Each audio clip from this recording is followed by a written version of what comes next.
This is Everyday Expertise, and I'm Angela, and I'm here with Osama Dorias, and he is a senior game designer at Warner Brothers and the co-founder of the indie video game studio Magic Pants. That's right. Also, he teaches game and level design at Dawson College, where he's now the coordinator of the video game programs. And on top of that, he's a co-founder of the Montreal Independent Games Festival. You've worked as a game designer, a narrative designer, a lead designer at Gameloft Montreal, GE Media, Ubisoft Montreal, and Minority Media. Yeah. Lots of places.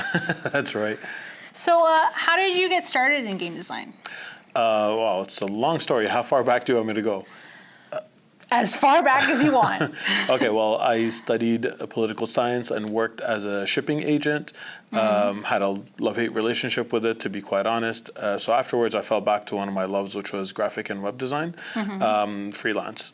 And I learned Flash from there, and I learned JavaScript and the like. Didn't have enough clients to do that full time, but at the same time, it taught me a lot of skills to be able to build a game design portfolio, because I made little Flash games, and all along, I always made levels for video games, like maps. So one day, one of my friends got a job as a game designer, and he studied history. And I said, oh, well, if you don't need to study it, I have a passion for games. I make games all the time. So I had a look at his portfolio and figured out how to make my own, set out a plan for 6 months, started working on it, and I applied to maybe hundreds, I don't know how many studios. I got one call back, one interview, and I landed the job. And that was at Gameloft 11 years ago. Yeah. What is the application process like if you're not coming out of like a game design program or something like that? Well, to be quite honest, right now it's very difficult to get into games if you didn't come out of a game design program. But game design programs really didn't exist back then. Yeah. I was hired right before in Montreal the Ubisoft campus had its first graduates. Now you pretty much have to study it. I mean, there are exceptions, of course. You could, if you've studied something related, then a lot of times you could get into the industry that way. And programmers don't have to study video games necessarily, just learning code. And if you're an artist, a portfolio is more important than where you studied. But specifically for game design, unless you've spent a lot of time making games and building your portfolio yourself, that's one way to get in. Otherwise, people look at that. That's at least going to be a tiebreaker, and it's a very competitive field. So you want any advantages you can get. I mean, go for it if you're not interested in going that route. But it definitely is an advantage. Do people still do the starting in the lower rung of the company and moving up sort of thing? Yes, and it's still valid. It's just not as easy as it used to be before, again, for the same reasons, for competition. Generally, if you can start, for example, in QA, in quality assurance, and from there you could become either a producer or a designer, depending on what your aptitudes are. Many people are very happy. QA is a very important position on its own. Many people are happy to stay in QA as a career, and that works. You could become a lead QA. So if you're just interested in working on games, there are other avenues. It is significantly easier to get a QA job than it is a production job, but you could leverage one into the other. So let's define things a little. What is the difference between a game designer and a narrative designer? Because you've done both. Yeah. Right. It's actually a game designer is just an umbrella term that covers a lot of different aspects of design, one of which is a narrative design. Narrative designer is kind of a little bit different, but overlaps with the writer. The narrative designer is in charge of figuring out either one specific, or if it's a narrative director, every facet of conveying story in a game. So a narrative director, for example, or on a small project, a narrative designer will do the same role. We'll say, okay, these are the methods with which we're going to tell our story. We're going to have cinematics. We're going to have our characters are going to have voices. We're going to have this, and they plan it out.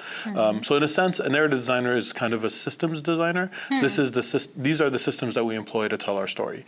It overlaps with writing because they need to understand plot and they need to understand character, how to create a character, and they need to be able to know the same things that a writer knows. But the writer's job generally is to actually write out the dialogues or the text or the naming items or whatever it is that you have to do. On a smaller team, a narrative designer or a writer will wear both hats and do both jobs. And on a bigger team, there's more specialization. Yeah, definitely. It's probably one of those least defined sort of roles, I think, across the industry. Is sort of the writer, the editor, the narrative designer. you know, and then they all sort of overlap a lot depending on the company. Well, I mean, that's true of almost any discipline in games. When people first started off, they were just game developers. Right. And the game developer designed the game, created the art, and programmed it. They did everything.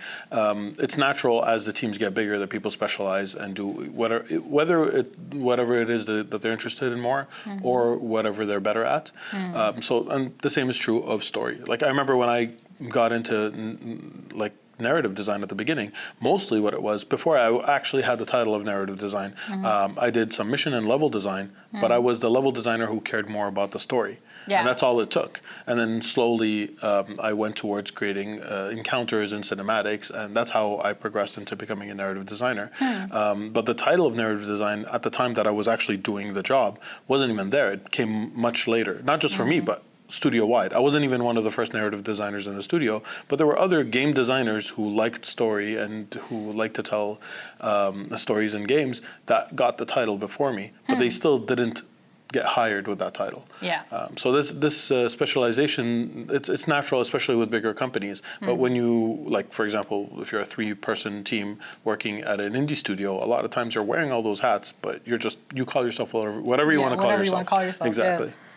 So you've worked at AAA game studios. You've worked in indie games.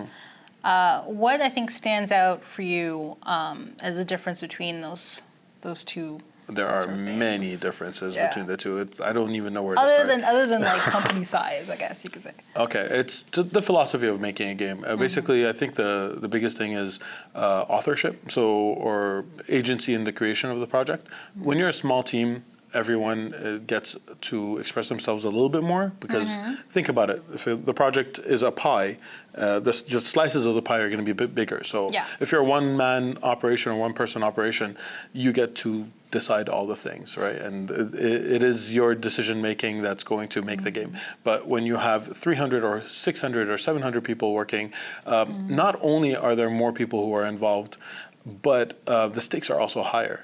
So because the stakes are higher, there are a lot of checks that have to be made. There's a lot of reviews that have to go through, and you have to take fewer risks. So, and that just makes sense. If you stop and think about it, it's the same as in any other industry. If you think of like the movie industry, for example, art film can take a lot of chances and do a lot of crazy things, and it'll be the vision of usually just one or two people. Yeah. However, a big blockbuster movie, even though we pin a lot of it on the director, oftentimes the director didn't even write the story.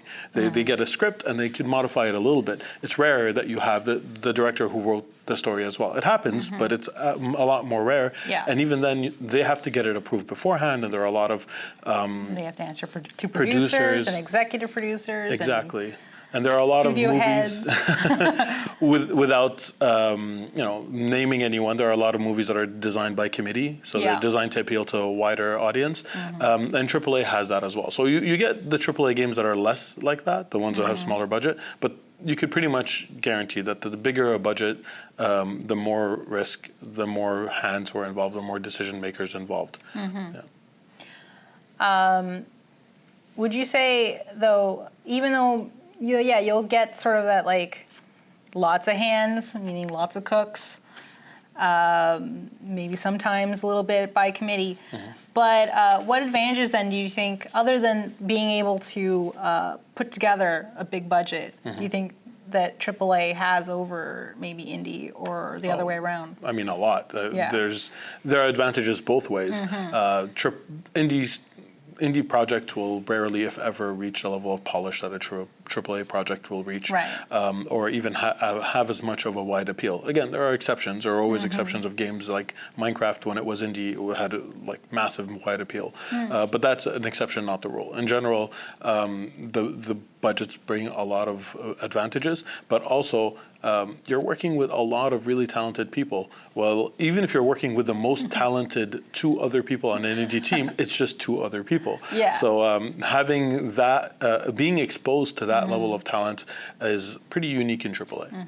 And of course, you get the distribution, I think, of a AAA. So absolutely. The ability to get that translated and to be able to pay for translation. Absolutely. And all that stuff, especially. So in your own work, what would you say, or who would be like your major influences, do you think?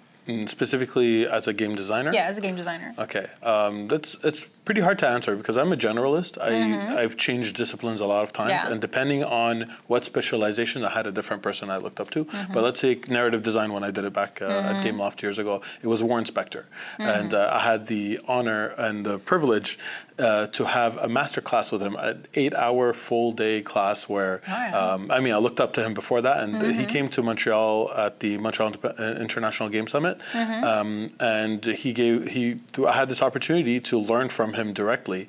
They say never meet your heroes. He was an exception. Yes, it was an incredible experience, and I felt like I leveled up and I learned a lot. So for narrative design specifically, it would be Warren Spector. In games, like what are your favorite games, would you say? That is. What are the ones that made you want to get into the industry? Industry? That's a very different question to answer, because my favorite game can change on my mood, right? Yeah. Because I've played so many over the years. The two franchises I'd say that touched me the most are very different from each other. So they would be Final Fantasy and Street Fighter. Okay. Especially like Final Fantasy VI, like the Super Nintendo era. That made me want to make games. Even if I never actually thought that I would be a game designer when I was younger. That wasn't on the radar. I wanted to be an architect and then changed my mind later for reasons that I won't necessarily go into. But I always made maps for games. Like I remember playing around with the Doom map editor and the Duke Nukem map editors when I used to make StarCraft maps and Warcraft maps. So I was always into that. And the games that I always wanted to make, I dabbled in RPG Maker to make a Final Fantasy, and I dabbled in Mugen to make a Street Fighter, which is the other franchise. So they're very different from each other, but they actually have a lot more in common than people think. Final Fantasy is a single player, very narrative experience, while Street Fighter is a multiplayer experience. However, both of them had very strong characterizations, and I love characters. For me, I mean, people fall in different camps, but like when people watch a movie either to see character development or to see plot in general, or any other reasons, but those are the two main motivators. Much less of a plot person and more of a characterization person. Right. So for me, Street Fighter characters had a long backstory that I got to experience through the interactions with each other, and they had a rich world that existed outside of the game itself. And Final Fantasy, I lived that world with them. I lived those stories with them. So those two games. Yeah. So for you, narrative is definitely extremely important in your games. Yes, absolutely. You know, I mean, there are people who sort of, I guess you could say, don't care about the words as much. And that's okay. The gameplay. Yeah, that's totally okay. But for me, narrative, the words are an important part of narrative, but for me, narrative is more the emotions. Yeah. And there are a lot of ways to convey emotions that are not just necessarily story. You could have some things that are systemic. Like, for example, there's a lot of emotions involved in a game like Don't Starve. And Don't Starve doesn't have a very strong narrative. It has a lot of context, and what other game? Papers, Please is another example where you have systems in play, but there are emergent stories that come out of them, and that is really important. And some people that resonates more to them, and I love those games as well for the same reasons. So it's totally okay. I'm not picking on people and saying, hey, if you don't like story, that's why games like AAA games that have a wider offering can appeal to many different people at the same time. And that's why a lot of games in the past have had like single player modes and multiplayer modes at the same time. We're different. People play games for different reasons, and that's okay. Yeah. So what's something you wish you'd known about game design before you started? How hard it was. How hard it was? Yeah. When I got in, I remember the first thought I had was, I'll do this for maybe 6 months to a year, learn everything I have to learn, and then start my own company. Yeah. And then 2 weeks in, I'm like, no, there's no way I could learn everything I have to learn in 6 months to a year. I'm crazy. Yeah. But I mean, gamers in general, people who play games and don't necessarily make them, I'm including myself in this group because I am a gamer as well. We tend to think, especially when we don't make games, that we have the answers because we're able to pick out what we don't like about a thing. But the difference is we might not necessarily know how to fix it. Right. And a good example or an analogy I could bring is, for example, if you go to a restaurant and you eat a meal and you're like, oh, that meal wasn't good. I didn't like it because of this.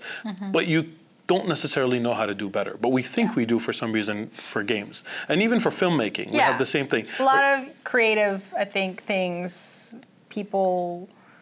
Well, I mean, that's the problem that all creatives have, right? Is that everybody thinks they can do it. Yeah. You know? And they can. I mean, anyone can cook. It doesn't mean necessarily that I'll want to eat what they're making. Yeah. Right? And it's the same thing here. Yeah. Yeah. Everyone can cook doesn't mean they're necessarily a chef. Yeah, absolutely. That's a good way to put it. Yeah. So you are, I think, as like I said at the beginning, you are a game designer at AAA. You co-founded an indie studio. You're teaching. You co-founded and organized a festival. How do you fit all of this into your daily life? Well, actually, you're a family man too, right? That's right. A lot of people say this, but I'm actually a workaholic. But one clarification I wanted to make is the Montreal Independent Games Festival, we've merged with another festival now. So we take care of the awards and a little bit of the logistics. And that was basically because it got so big we couldn't do it anymore. When we first started the festival, we were expecting a couple of hundred people to show up. The first iteration we had 900 people show up, and it blew us away. The second iteration we had 2,000. The fourth we merged and we had 5,000. This year we're expecting over 10,000. So that wasn't a thing. I really thought it was something we can sustain full time. My partner Salim La Rochelle and I were just two people organizing this festival. Part time, both of us are not full time. So that's one thing. So one of the I've developed pretty good time management skills. They're not perfect yet. They still have room for improvement. But one of the things that allows me to do all this is that I realized at some point that good enough is good enough. So a lot of times I used to be a perfectionist, and being a perfectionist and a workaholic is a very bad combination. So I've dropped the perfectionism whenever, like with the exception of my day job, because AAA and polish. And when I was working in India, I even dropped it then because budgets and timelines. But otherwise, for everything that exists outside of my day job, if it's good enough, I'll try to go with that. And if problems come up, I'll deal with them. And what ends up happening is you're able to do a lot more. And not only that, but oftentimes the good enough is better than you expect. The reason when we start organizing things at the beginning, most of the work that we do is planning for contingencies, and that's important to a certain extent. But most of the work that we do, most of the planning that we do, are for situations that actually never end up happening. So you start to analyze that, and you start to figure out what is more likely to happen, and you just target that. And then things happen. We had one event where 10 minutes before everything started, we lost power in certain stations, and we had to run around and fix things. But any more planning would not have fixed that. At the end of the day, these things are going to happen anyway. So you try your best. Good enough is good enough. You have a support network of people who are willing to help you, and things get done. How did you get started with the summit? Oh, with the festival? Yeah. Actually, we didn't want to do a festival. No? Me and Salim, what we wanted to do is we figured Montreal has a lot of indie studios, and we wanted to give them. Many of them were our friends. Actually, we knew them personally, and we wanted to establish an award ceremony so that we could. Let the world know what we have here in Montreal and how special it is, and how many studios we have and how many amazing games come out of here. So we've actually approached other organizations and we asked them if, within the context of their events, if we could make an award ceremony.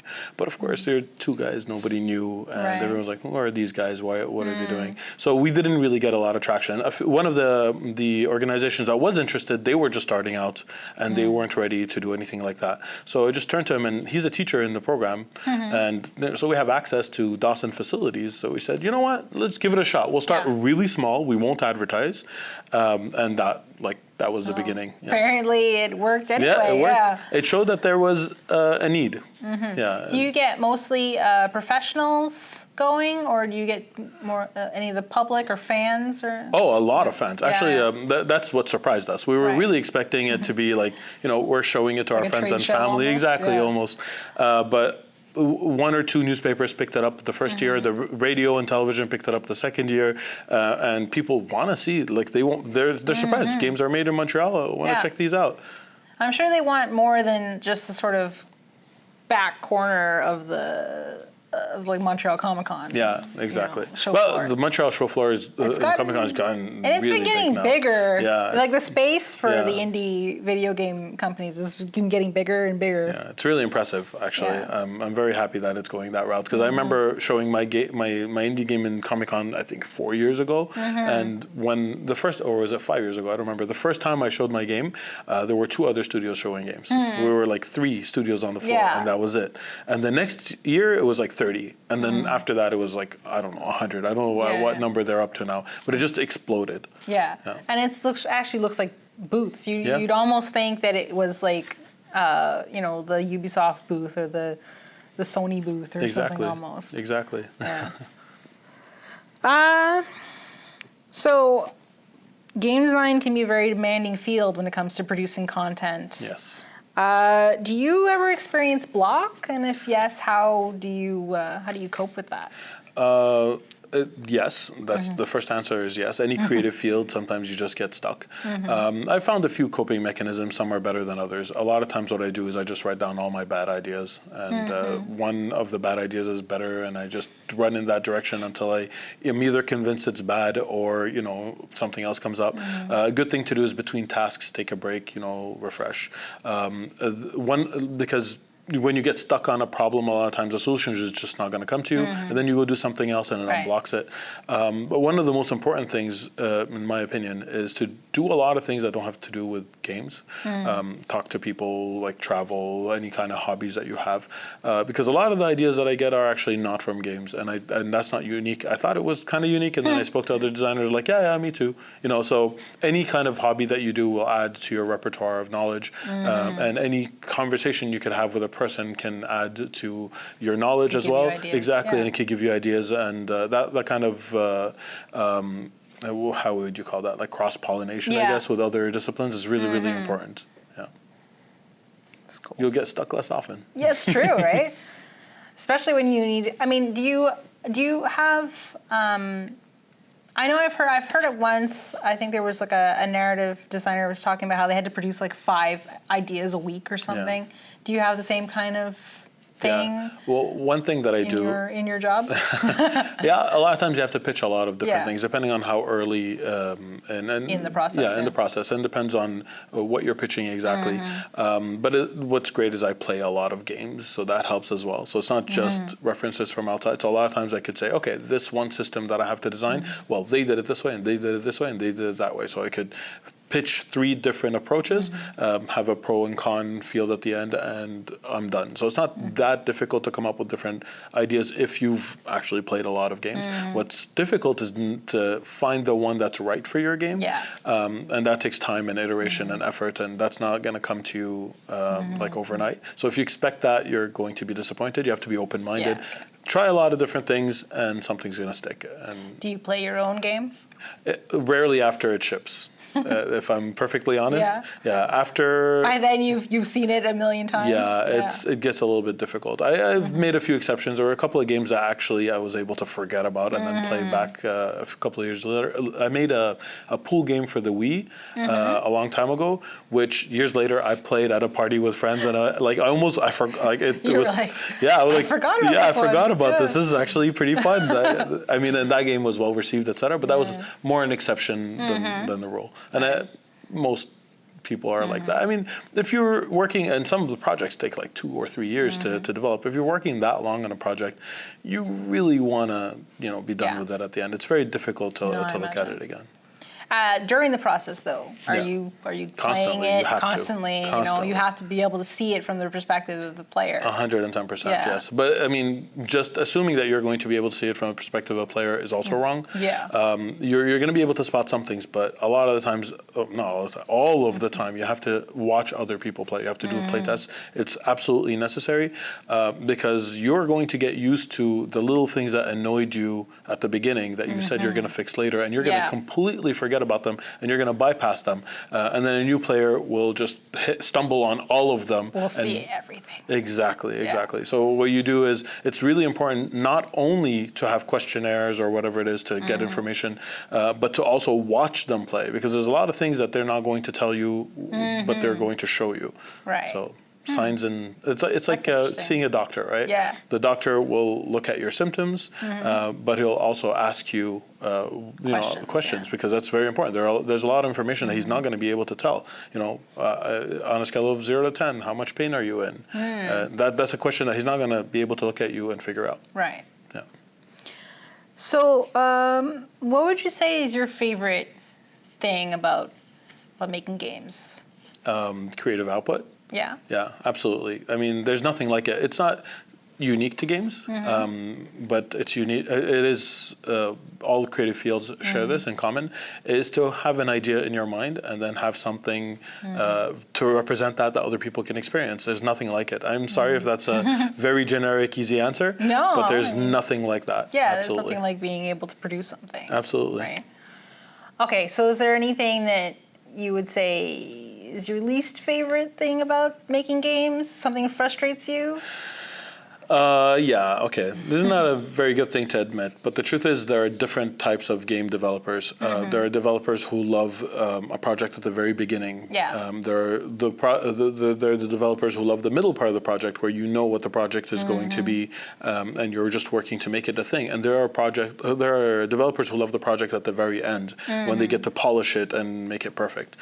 I lean more on the beginning. Yeah. I love having this infinite possibility space of what the game could become and to dream. I'm very much a dreamer. I actually really like the middle phase, where now we are setting on this vision and we're working together to do it. I very much dislike the end stage, when it's just balancing numbers and tweaking things. You're just slogging towards the end. Exactly. Kind of thing. It's totally, like, I'm very happy that others find that part to be the best part for them. We need people on the development team like that. I would think, Absolutely. But for me, that's when my mind starts to wander and I start thinking about the next thing. As you can tell, I'm a person who likes to do a lot of different things, and that's what excites me, the challenge of trying something new, the difficulty.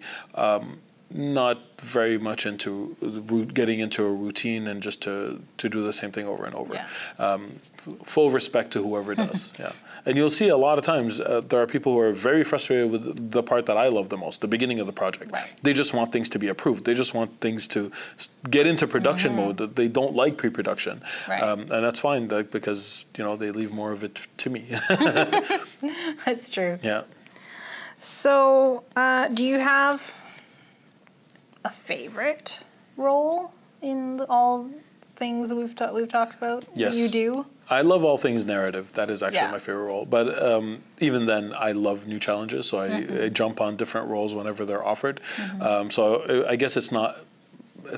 I love systems design. I love economy design. I love all the different kinds of design. So, and I would be very sad if I just did narrative as well forever for the rest of my career, because I like getting my hands dirty and doing everything else. Yeah. So even though it is my favorite, this is not a request to only do narrative ever. That would make me sad eventually. Yeah.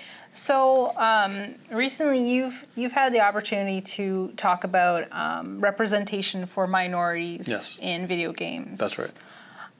Especially, you've done some talks on Muslim representation. That's right. How did you get started with that? Like, how did that come about? Well, to be quite honest, I was pitching this talk for quite a bit of time, and on and off, depending on how things were going in politically.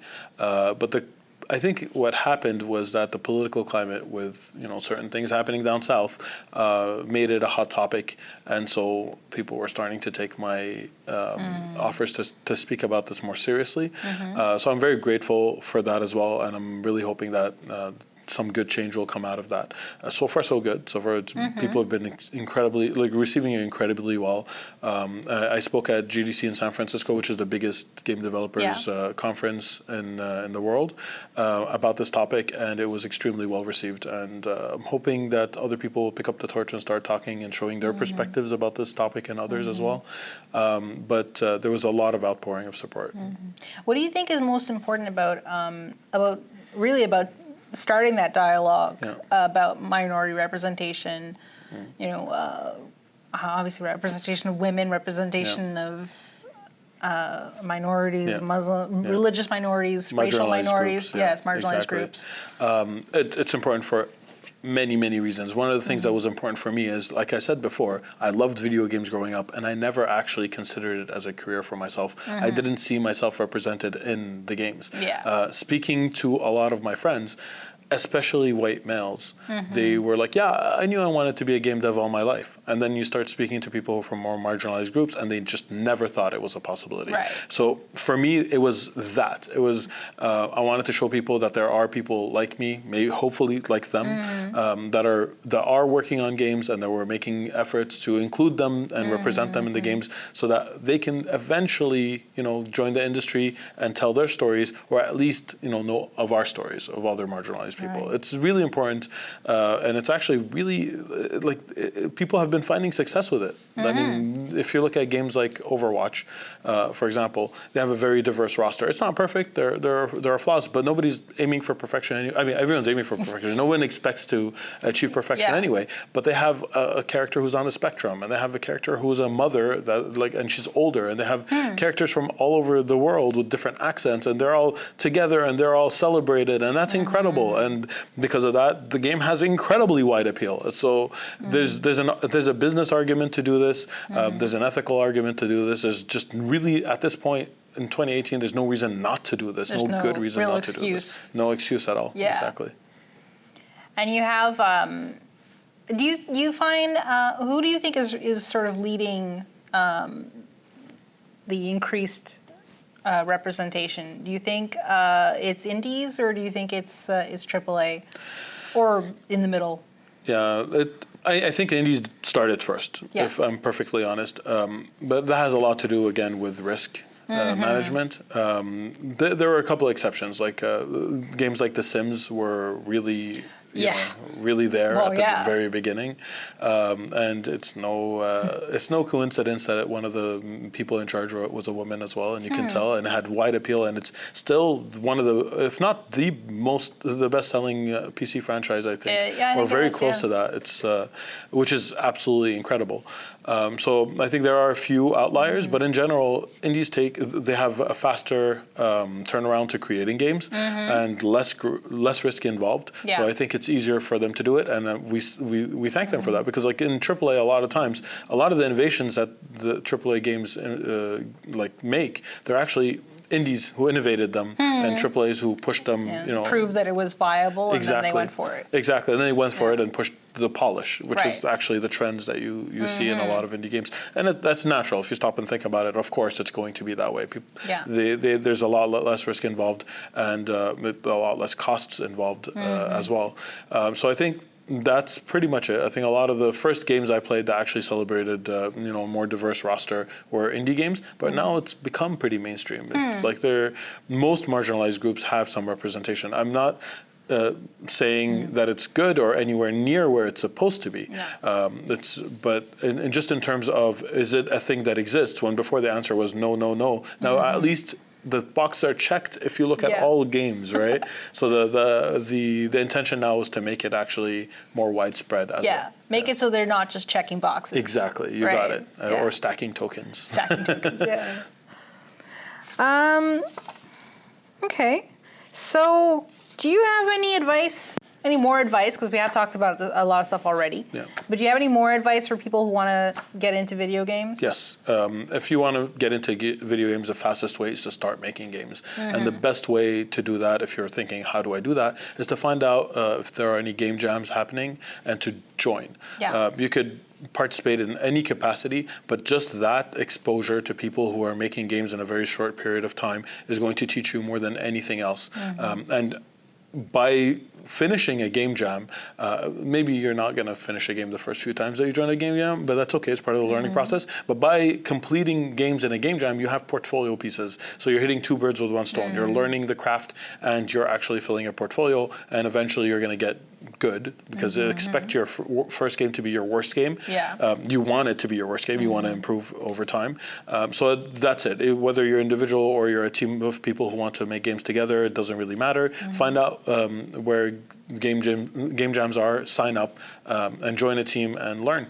What kind of basic sort of skills do you need to start making games? Well, to be honest, there are a lot of skills that you could learn in a very short period of time, especially to do well enough in a game jam. You could learn pixel art, for example. You could learn sound design. There's a few things that you could do. There are a lot of engines that don't require code. So within the context of like a 2-day game jam, you could know enough. You could learn enough graphical, how do you say it? Like graphical scripting to be able to make a game, even if you don't know how to code. There's like Construct 2, for example, that doesn't require any code at all. You just have to learn the logic of coding, and you could pick that up on the spot. So for the first games, make something as simple as possible. Clone a thing that's really, really, really basic, and you'll see that it's not simple at all. But you're going to add that to your knowledge base, and you could build on it in future game jams. Cool. So, is there anything you can tell us about what you're working on, or is it all secret? Hush, hush. Hush, hush. Yeah.